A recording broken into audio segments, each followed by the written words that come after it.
tayo makisalo sa lamesa ng Diyos. Grasya niya'y handa na, magalak at magsaya. Ito na ang araw, gawa ng Panginoon. Mawit ng masaya, purihin ang Diyos. Magtipon tayo, makisalo sa lamesa ng Diyos. Grasya niya'y handa na, magalak at magsaya. Lamesa ng Diyos, magalak at masaya. Ngalan ng Ama, ng Anak at ng Espiritu Santo. Amen. Sumainyo ang Panginoon. At sumainyo rin. Mga kapatid, maraming mga bagay na dapat nating pasalamatan sa Diyos. Marami tayong mga tinanggap na grasya, pagpapala at bendisyon na galing sa Kanya. Mahal na mahal tayo ng Diyos. Pero madalas, nakakalimutan natin ito. Pag tayo'y nakatingin sa ating mga problema, pag tayo'y nag-aalala, pag nakikita natin na may kulang sa ating buhay. Pero kung titingnan lang natin at hindi natin aalisin ang ating tuon sa Diyos, wala naman talagang kulang sa buhay natin. Ang Kanyang pagmamahal, ang Kanyang grasya ay sapat na. Sa mga maraming beses na kung saan tayo nagreklamo, tayo'y nainggit, tayo'y naging magagalitin, tayo'y naging makasarili. Hilingin natin muli ang awa, pagpapala ng Diyos para makita tayong karapat-dapat na makatanggap muli sa mga banal na misteryo. Hinaamin ko Sa makapangyarihang Diyos at sa inyo mga kapatid, na lubha akong nagkasala sa isip, sa salita, sa gawa at sa aking pagkukulang. Kaya isinasamo ko sa mahal na Birheng Maria, sa lahat ng mga anghel at mga banal, at sa inyo mga kapatid, na ako'y ipanalangin sa Panginoong ating Diyos. kaawaan tayo na makapangyarihang Diyos, patawarin tayo sa ating mga kasalanan, patnubayan tayo sa buhay na walang hanggan. Amen. Panginoon, kaawaan mo kami. Panginoon, kaawaan mo kami. Kristo, kaawaan mo kami. Kristo, kaawaan mo kami. Panginoon, kaawaan mo kami. Panginoon, kaawaan mo kami. Manalangin tayo. Ama naming makapangyarihan, nagpakita bilang taong katulad namin ang iyong anak. Sa pamamagitan niya, naging aming kawangis. Kami naway maging kanyang kaparis. Kasama mo at ng Espiritu Santo, magpa sa walang hanggan. Amen.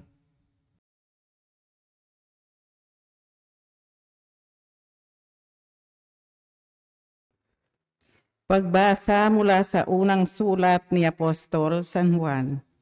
Minamahal kong mga kapatid, mag-ibigan tayo sapagkat mula sa Diyos ang pag-ibig. Ang bawat umiibig ay anak ng Diyos at kumikilala sa Diyos. Ang hindi umiibig ay hindi kumikilala sa Diyos, sapagkat ang Diyos ay pag-ibig. Inihayag ng Diyos ang kanyang pag-ibig sa atin nang suguin niya ang kanyang bugtong na anak upang magkaroon tayo ng buhay sa pamamagitan niya. Ito ang pag-ibig, hindi sa inibig natin ng Diyos, kundi tayo ang inibig niya at sinugo ang kanyang anak upang maging handog sa ikapagpapatawad ng ating mga kasalanan. Ang salita ng Diyos. Salamat sa Diyos. Poon maglilingkod sa iyo tanang bansa nitong mundo. Puon maglilingkod sa iyo tanang bansa nitong mundo.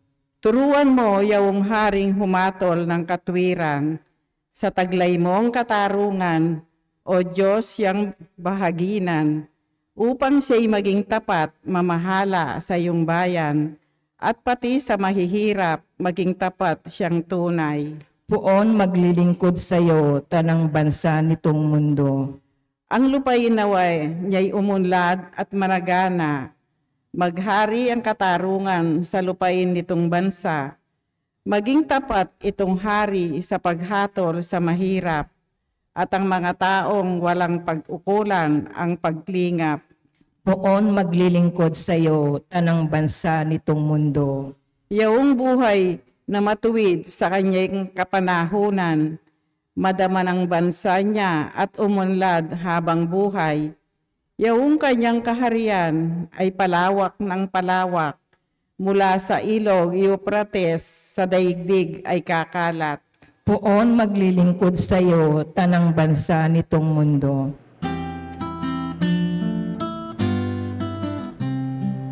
Alleluia, alleluia, alleluia, alleluia, alleluia, alleluia, alleluia, alleluia, alleluia, alleluia, alleluia, alleluia. Ikaw, Kristo, ay sinugo upang sa dukhay magturo, magpalaya sa bilanggo. Aleluya, aleluya. Sumainyo ang Panginoon. At sumayin niyo rin. Ang mabuting balita ng Panginoon ayon kay San Marcos. Mapuri sa iyo, Panginoon. Nung panong iyon, nakita ni Jesus ang napakaraming tao. Nahabag siya sa kanila sapagkat parang silang mga tupa na walang pastol. At sila'y tinuruan niya ng maraming bagay. Nang dapit hapon na, lumapit sa kanya mga alagad at ang sabi, "Ilang ang pook na ito, at malapit nang lumubog ang araw. Payuhin niyo na po ang mga tao sa mga karatig nayon at bayan upang makabili ng pagkain." Ngunit sinabi niya, "Kayo ang magbigay sa kanila na makakain. Bibili po ba kami ng halagang 200 denaryo na tinapay upang ipakain sa kanila?" Tanong ng mga alagad, "Ilan ba ang dala ninyong tinapay? Tignan nyo nga." Wika niya. Pagkatapos tingnan ay kanilang sinabi, 5 lang po at 2 isda. Inutos ni Jesus na ang mga lahat ay maupo ng pulupulutong sa damuhan. Kaya't naupo sila ng mandaan at 50. Kinuha ni Jesus ang 5 tinapay at 2 isda, tumingala siya sa langit at nagpasalamat sa Diyos. Pinaghati-hati niya ang mga tinapay at binigay sa mga alagad upang ipamahagi sa mga tao. Ang pinaghati-hati niya, ang 2 isda at ipinamahagi rin. Ang lahat ay nakakain at nabusog. Nang tipunin ng mga alagad, ang lumabis na hati-hating tinapay at isda, nakapuno sila ng 12 bakol. Sa mga nagsikain, 5,000 ang mga lalaki. Mga kapatid, ang mabuting balita ng ating Panginoon. Pinupuri ka namin, Panginoong Heso Kristo. Magandang araw po muli sa inyong lahat. At sa ating po mga regular online mass goers, sa ating po mga followers na nandito, I hope that you are well. Please stay well and choose to be happy every day. Amen?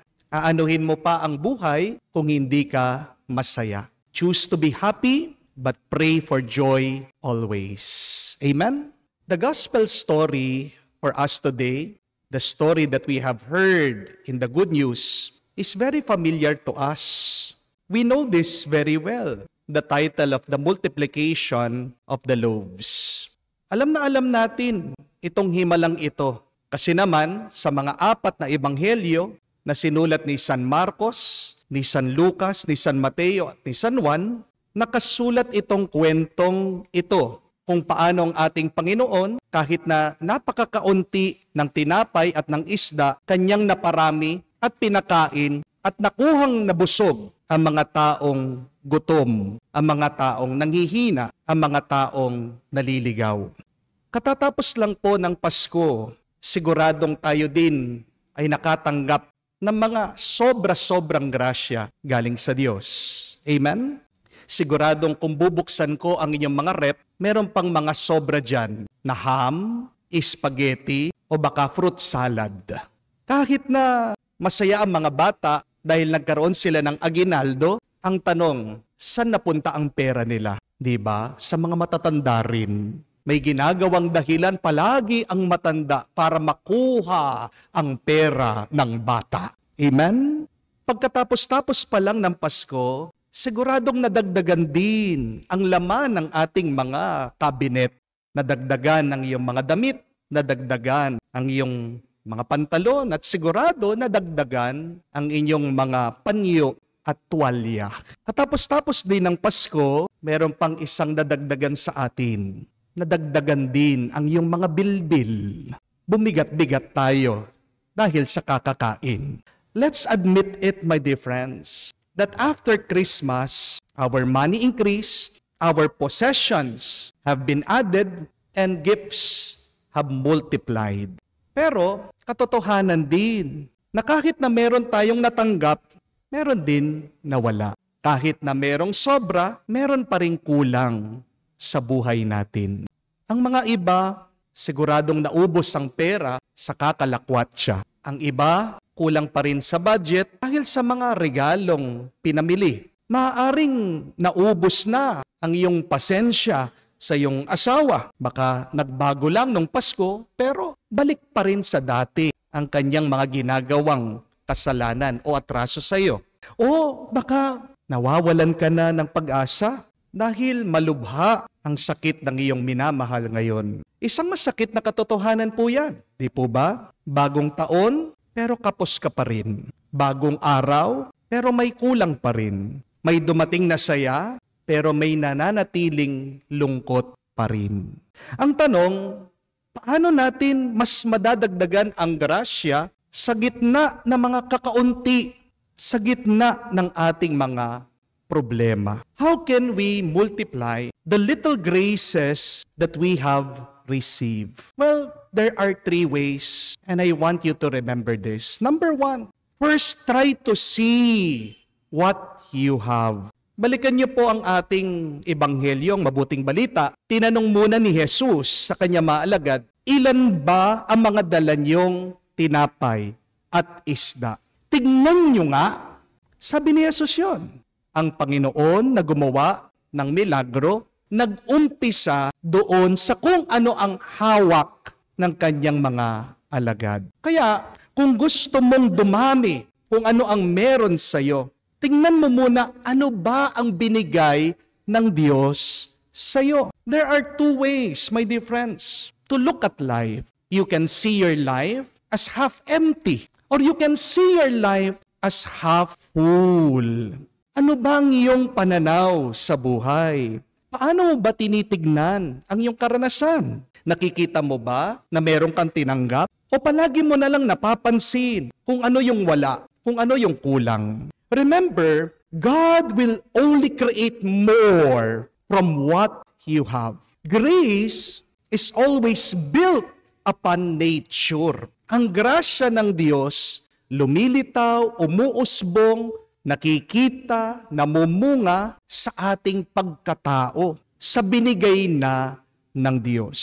Tandaan mo, lahat ng kailangan mo para magtagumpay, para umangat, para sumulong ang buhay mo, ay nasa iyo na. Meron po lumapit sa akin nung minsan, sabi niya, Father, idol ko po kayo. Ang galing niyo pong mag-homily. Gusto ko din po na makamukha niyo. Gusto ko din po na gumawa ng mga inspiring videos. Kaya Father, pagdasal niyo po ako, mag-quit na po ako sa trabaho ko. Nabigla po ako. Kaya tinanong ko siya, ano bang trabaho mo? Sumagot po siya, accountant po. Board passer ka ba? Tanong ko po sa kanya. Sabi niya, opo. Sayang naman. Nagtatrabaho ka, board passer ka, accountant ka. Ang dami na nananaginip, nangangarap diyan sa iyong posisyon. Bakit mo gagawin yon? Ang tanong ko sa iyo, sabi ko po sa kanya, nag-aral ka ba tungkol sa Biblia? Nag-aral ka ba tungkol sa teolohiya, sa spirituality? Ang sagot po niya, hindi po. Pag-aaralan naman yon, Father, sa internet eh. Ang sabi ko po sa kanya, alam mo, gamitin mo muna kung ano yung alam mo. Mag-umpisa ka muna kung ano yung meron ka. Doon ka kasi magtatagumpay. Paano? Yung iyong pamilya. Diba? Umaasa sila sa iyo. Ang sabi po niya, Diyos na po ang bahala. Napakadali po sabihin yun, no? Diyos ang bahala. Pero, ang gustong sabihin ng Diyos, oo, akong bahala. Pero, umpisahan mo diyan sa binigay ko na sa iyo. Sabi ko po dito sa tao, gamitin mo muna yung natutunan mo sa accountancy. Turuan mo yung mga tao, sige gumawa ka ng video. Pero alam mo, mas kailangan nila yung kaalaman mo. Maraming mga tao dyan naghihirap, hindi nila alam gamitin na kanilang pera. Pwede mo ba silang tulungan doon sa kanilang problema? At kung gusto mo talagang mag-inspire ng ibang tao, okay, gumamit ka ng mga aral galing sa Biblia. Diyan ka tinatawag ng Diyos. Huwag mong itatapon yung pinaghirapan mo, yung tinanim na ng Diyos sa iyo. Marami po sa atin, kaya nabibigo. Kasi pinapansin natin, hindi natin pinapansin yung mga biyaya na pinagkaloob na ng Diyos sa atin. Di po ba? Kung hindi mo makikita ang grasya na bigay ng Diyos sa iyo, kamukha sa pagkain, ito'y masisira. Kamukha sa gamit, ito ay mawawala. Ang buto o ang binhi ng grasya ng tagumpay mo ay nasa iyo na galing sa Diyos. Kailangan mo lang yang alagaan. Kung ano ang binigay na ng Panginoon sa iyo, para yan ay lumaki, para yan ay mamunga. Remember this, my dear friends, that God has given you the seeds so that His grace will multiply in your life. You only have to open your eyes. You only have to open your mind and see what blessings have you received. But secondly, appreciate what you have. Pagkatapos po nakita ng mga alagad kung anong meron sila, binigay nila ito kay Jesus. Ano pong ginawa ng ating Panginoon? The first thing that Jesus did was He thanked God. Ang unang ginawa ni Jesus pagkatanggap dito sa mga pagkain ay siya'y nagpasalamat sa Ama. My dear friends, we can never have more of the things that we do not appreciate. Paano dadagdagan ng Diyos kung anong binigay niya? Hindi mo naman pinapahalagan, hindi mo naman pinapansin, binabaliwala mo nga yung grasya na binigay niya sa iyo Di po ba? Remember this, my dear friends, that appreciation is one of the highest form of prayer because you acknowledge the goodness of God in your life. Gratefulness is focusing on the blessings of God rather than looking what is lacking in your life. Tandaan niyo po ito, ang pasasalamat ay ang pundasyon para ikaw ay makatanggap ng mas marami pang milagro, himala, para maging mas masagana ang iyong buhay. Dahil kung babasbasan ka ng Diyos at hindi ka marunong magpasalamat, wala nang darating na mabuti sa iyong buhay. Living in a state of gratitude is a gateway to grace. Nakita niyo po, nung nagpasalamat ang ating Panginoon, si Jesus, doon daw dumami yung pagkain.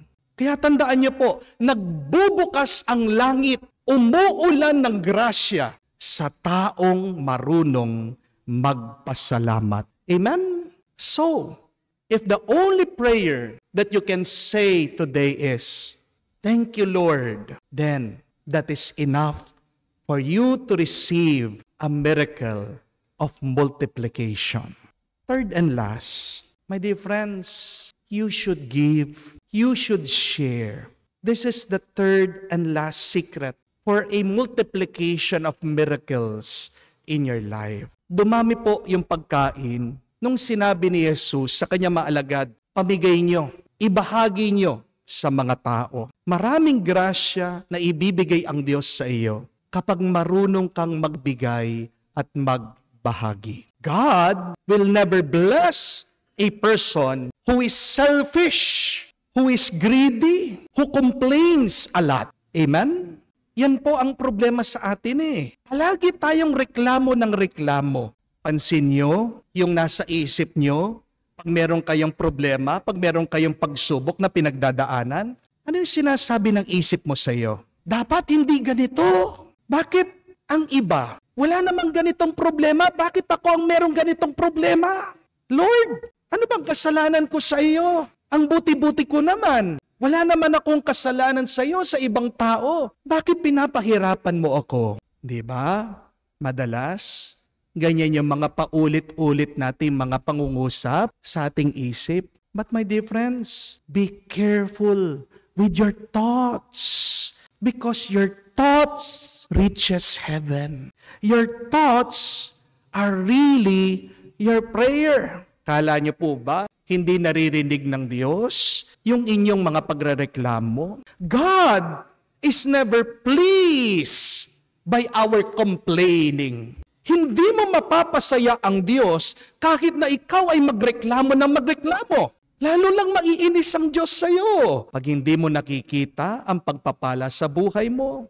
At pag ang palagi mo nakikita ay yung mga masama at yung mga kulang sa buhay mo. People who complain are people who have a little faith. People who complain a lot have a weak faith. Amen? And remember this, that we can only please God only through a true faith. Gusto mong maging masaya ang Diyos sa iyo? Gusto mong pakinggan ka ng Diyos sa iyong pananalangin at pagdarasal? Kailangan magkaroon ka ng totoo at tunay na pananampalataya at pananalig.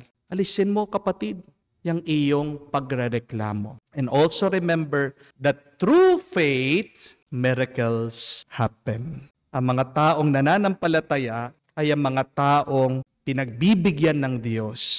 I tell you, the more that you give, the more that you receive. Kapatid, alisin mo na yung galit mo, sama ng loob, alisin mo na rin yung inggit mo. Tigilan mo nang kakatingin mo sa kapitbahay mo, sa kapatid mo, sa katrabaho mo. Sino man mga taong yan, tingin mo, mas blessed sila kesa sa'yo. Sinasabi ko sa'yo, kapatid, blessed ka din. Amen? Sabihin mo sa sarili mo yon. Habang nagdadasal ka, yakapin mo sarili mo, sabihin mo, blessed ako. Can you say that? Blessed ako. Pag paulit-ulit mong sinasabi na, pinagpala ako, blessed ako, mawawala yang lungkot mo sa puso. Mawawala yang iyong pag-aalala. Yung mga negatibong bagay na yan, na palagi nating binabalik-balikan, hinahayaan natin na manatili sa ating puso, yan ang sagabal. Yan ang namimigil. Yan ang nagiging pader. Bakit hindi natin matanggap, hindi makapasok ang grasya ng Diyos? Amen? Bakit wala kang nararanasan na parami ng paraming himala sa iyong buhay? Baka merong pabigat, baka merong hadlang sa iyong buhay. Ano yung negatibong bagay na yan? Pagdasal mo yan, na alisin ng Diyos para siyang makaranas ng mas marami pang mabuting grasya galing sa Panginoon. Mga kapatid, 3 madaling paraan para dumami ang mga kakaunti ngayon sa buhay natin. Number 1, just try to see what God has given you. Start there. Then second, appreciate your blessing always. The greatest attitude is gratitude. Be grateful always. And third, always give. Always share to others. Pinagdarasal ko po na mas dumami pa ang pagpapala ng Diyos sa inyo para kayo din po ay maging pagpapala, maging milagro, maging himala sa buhay ng ibang tao. Yan ang ating hinihiling sa makapangyarihang ngalan ni Jesus. Amen. Tumayo po tayo. Ang Diyos Ama lamang ang nakakatugon sa pagkagutom ng puso at kaluluwa. Kaya dinudulog natin sa Kanya ang ating mga pangangailangan. Ating sabihin, Panginoon, dinggin mo kami. Panginoon, dinggin mo kami. Ang simbahan, naway maimulat sa mga kasapi nito ang pagkagutom at pagkauhaw sa tinapay ng buhay na walang hanggan. Manalangin tayo sa Panginoon. Panginoon, dinggin mo kami. Atin nawang maunawaan na ang mga hinahanap ng puso ay hindi matutugunan ng paghangad sa makamundong tagumpay o mga material na bagay. Manalangin tayo sa Panginoon. Panginoon, dinggin mo kami. Ang mga nagsasayang ng kanilang panahon sa walang silbing paghahanap ng kaligayahan sa maling paraan, naway matagpuan ang tamang landas at layunin nila sa buhay. Manalangin tayo sa Panginoon. Panginoon, dinggin mo kami. Sa katahimikan po ng ating puso, sabihin natin sa Diyos ang ating mga personal at pangangailangan. Ngayon din po, sinasama natin sa misang ito lahat ng mga humihiling ng dasal, ng basbas, ang intention ng ating mga followers, physically and online. Naway sila ay pagpalain, pagkalooban ng Diyos, ng mabuting grasya, magpupunot, magpapalakas sa kanila.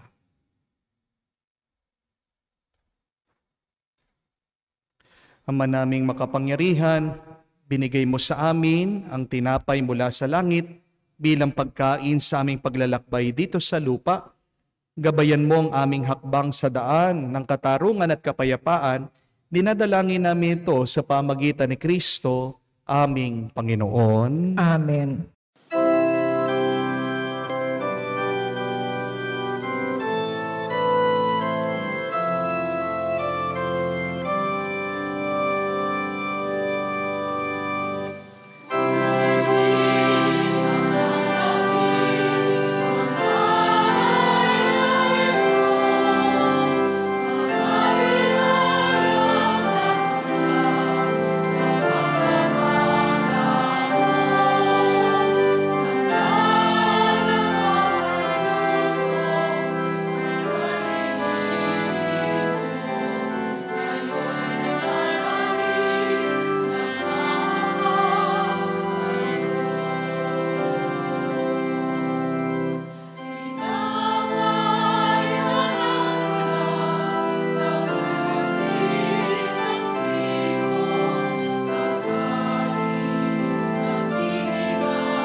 Manalangin kayo mga kapatid, parang ating mga paghahain ay kalugdan ng Diyos amang makapangyarihan.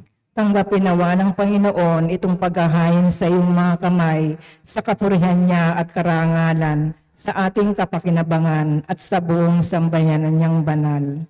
Ama naming lumikha, tanggapin mo ang aming inihahaing mga alay upang ang pag-ibig mong aming pinagdiriwang ay siya namin ngayon mapagsaluhan sa pamagitan ni Jesucristo kasama ng Espiritu Santo, magpa sa walang hanggan. Amen. Sumayin niyo ang Panginoon. At sumayin niyo rin. Itaas sa Diyos sa inyong mga puso at diwa. Itinaas na namin sa Panginoon. Pasalamatan natin ang Panginoong ating Diyos. Marapat na siya ay pasalamatan. Ama naming makapangyarihan, tunay nga marapat ikaw ang aming pasalamatan sa pamagitan ni Jesucristo na aming Panginoon. Sa katauhan ng iyong sinugong Mesiyas, nahayag sa amin ang katuparan ng iyong balak. Ngayon nga iyong pinakikita sa tanan ang liwanag na tumanglaw sa sangkatauhan sa pagpapahayag ng anak mong ginigiliw na siya ay hindi naiiba sa amin. Minarapat mo sa pagkatao nami maningning ang kariktan ng kadakilaan niyang di magmamaliw. Kaya kaysa na manghel nagsisiawit ng papuri sa iyo nang walang humpay sa kalangitan. Kami nagbubunyi sa iyong kadakilaan.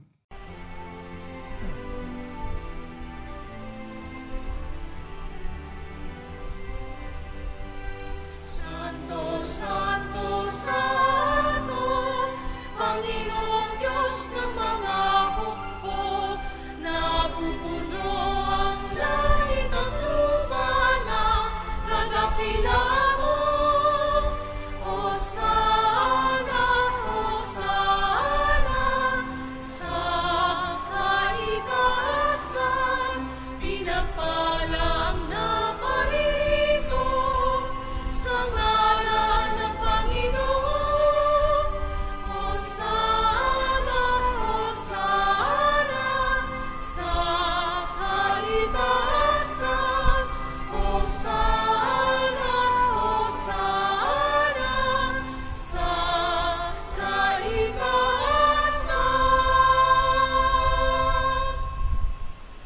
Ama naming banal, ikaw ang bukal ng tanang kabanalan. Kaya't sa pamagitan ng iyong Espiritu, gawin mong banal ang mga kaloob na ito upang para sa amin maging katawan at dugo ng aming Panginoong Hesukristo. Bago niya pinagtiis ang kusang loob na maging handog, hinawakan niya tinapay, pinasalamatan kanya. Pinaghati-hati niya iyon, inabot sa kanya malagad at sinabi, "Tanggapin ninyong lahat ito at kanin. Ito ang aking katawan na ihahandog para sa inyo."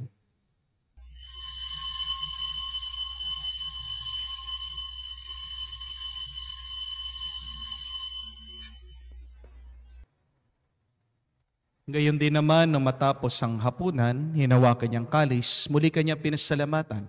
Inabot niya ang kalis sa kanya malagad at sinabi, "Tanggapin ninyong lahat ito at inumin. Itong kalis ng aking dugo, ng bago at walang hanggan tipan.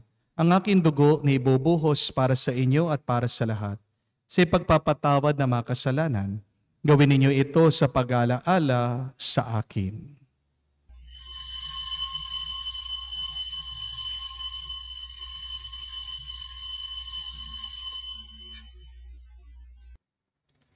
Ang misteryo ng pananampalataya.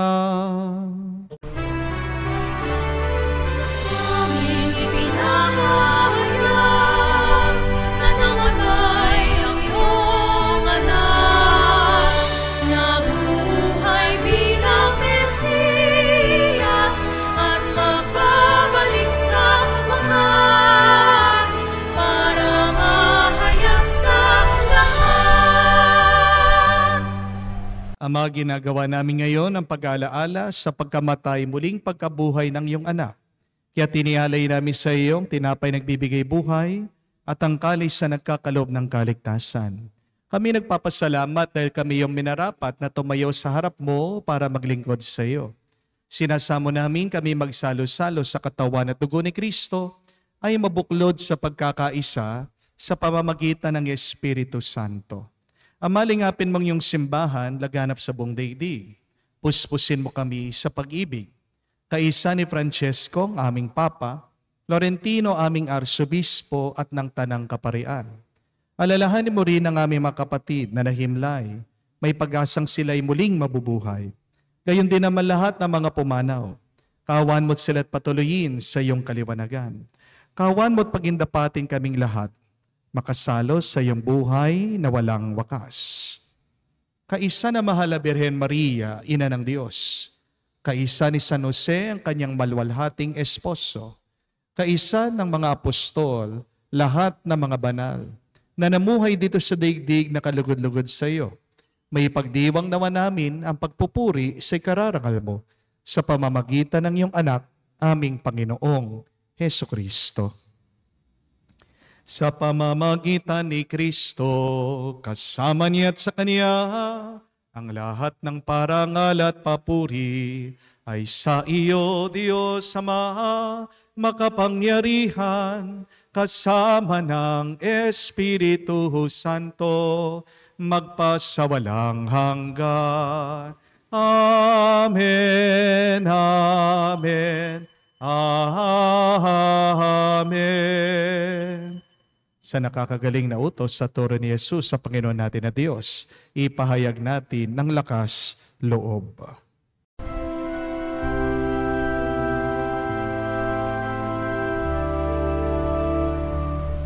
Ama namin, sumasalangit ka, sambahin ang ngalan mo, mapasa amin ang kaharian mo, sundin ang loob mo dito sa lupa para nang sa langit. Bigyan mo kami ngayon ng aming kakanin sa araw-araw, at patawarin mo kami sa aming mga sala para ng pagpapatawad namin sa nagkakasala sa amin.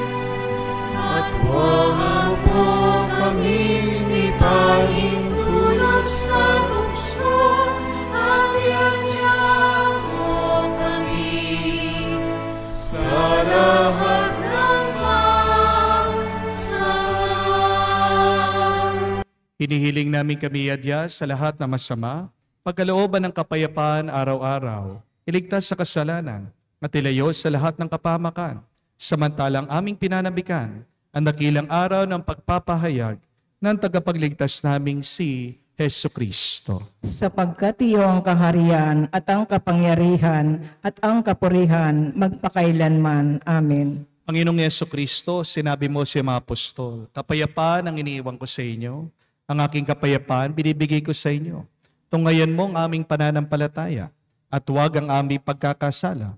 Pagkalooban mo kami ng kapayapaan at pagkakaisa ayon sa iyong kalooban, kasama ng Espiritu Santo, magpa sa walang hanggan. Amen. Kapayapaan ng Panginoon ay laging sumainyo. At sumainyo rin. Magbigayan po tayo ng kapayapaan sa bawat isa. Pisuin niyo po, kapayapaan po sa inyong lahat. Kordero ng Diyos na nag-aalis ng mga kasalanan ng sanlibutan, maawa ka sa amin, maawa ka sa amin. Kordero ng Diyos na nag-aalis ng mga kasalanan ng sanlibutan, maawa ka sa amin, maawa ka sa amin. Kordero ng Diyos na nag-aalis ng mga kasalanan ng sanlibutan, ipagkaloob mo sa amin ang kapayapaan.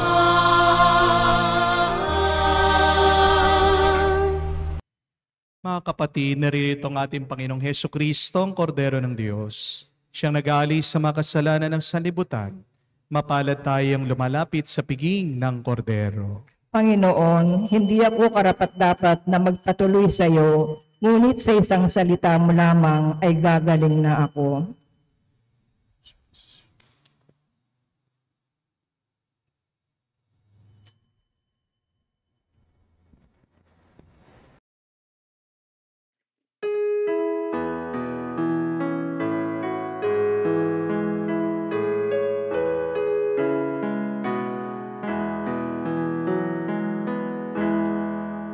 Tinanggap ko ang buhay na Diyos, puso ko ay nakalaya.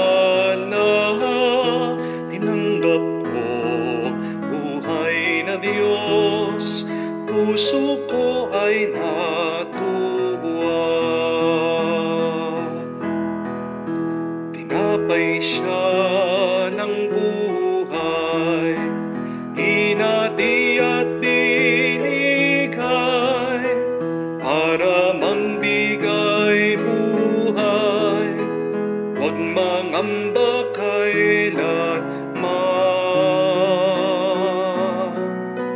Tinanggap ko buhay na Diyos, puso ko ay nagalak. Tinanggap ko buhay na Diyos, puso ko ay natuwa. Manalangin tayo. Ama naming mapagmahal, ang pinagkaloob mong aming pinagsasaluhan ay mapakinabangan nawa naming araw-araw, upang sa pagtanggap namin sa iyong binigay, kami pagindapatin maging hain sa iyo kailanman. Sa pamamagitan ni Jesucristo kasama ng Espiritu Santo, magpa sa walang hanggan. Amen. May tatlong paraan para dumami pa ang himala at milagro sa ating buhay. Una, see what you have received from the Lord. Mag-umpisa ka dyan. Huwag mong babaliwalain. Pero pangalawa, appreciate what you have. Be thankful always. Ang mga marunong magpasalamat ay sila pa ang mas pinagpapala ng Diyos. Pero para mas dumami pa kung ano meron sa iyo, kailangan matuto kang magbigay at magbahagi. Meron pa pong pang-apat. Sa unang pagbasa, sabi po, mga kapatid, tayo'y magmahalan dahil tayo ay mga anak ng Diyos. Dahil ang ating Diyos ay ang Diyos ng pagmamahal. Di niyo po ba napansin, pag nagmamahal ka, dumarami ang grasya sa iyong buhay. Kaya nga pag ang isang mister, mahal na mahal ang misis niya, dumadami yung mga anak nila. Hindi po ba? No? Meron po akong kaibigan na nagtatrabaho sa mga orchids. Dati po, meron daw silang katrabaho na Thailander. Yung Thailander po, mahal na mahal yung mga orchids. Pero magsimula daw po nung inalis itong Thailander na nag-aalaga sa mga orchids. At ang gusto lang daw po ng may-ari, puro kita. Unti-unti daw po namatay yung mga orchids. Makikita mo, kaya dumadami, napakaganda ng mga orchids kasi mahal na mahal na inaalagaan nitong Thailander. Pag ang mga nagtatrabaho sa isang kumpanya, sa isang opisina, mahal na mahal nilang kanilang trabaho, makikita mo dun umaasenso ang negosyo. Kaya kapatid, magandang itanong, ako ba ay tunay na nagmamahal? O baka naman meron din hadlang sa aking pagmamahal? Isang hadlang dyan ay ang kasalanan. Kaya nga po sa araw na ito, muli tayo magpakumbaba sa Diyos. Let us confess our sins to the Lord. The many times that we complain, the many times that we became greedy, the many times that we became selfish. And please open your minds and hearts to God. Just say, Lord, help me to love just like you. Kung ikaw ay tunay nagmamahal, yung mga kakaunti sa iyong buhay, darami din yan sa tulong ng Diyos na mapagmahal. Sumainyo ang Panginoon. At sumainyo rin. At kayo'y basbasan ng Diyos, makapangyarihan sa lahat, sa ngalan ng Ama, ng Anak, ng Espiritu Santo. Amen. Ang ating misa ay natapos na. Humayo kayo sa kapayapaan ni Kristo. Salamat sa Diyos.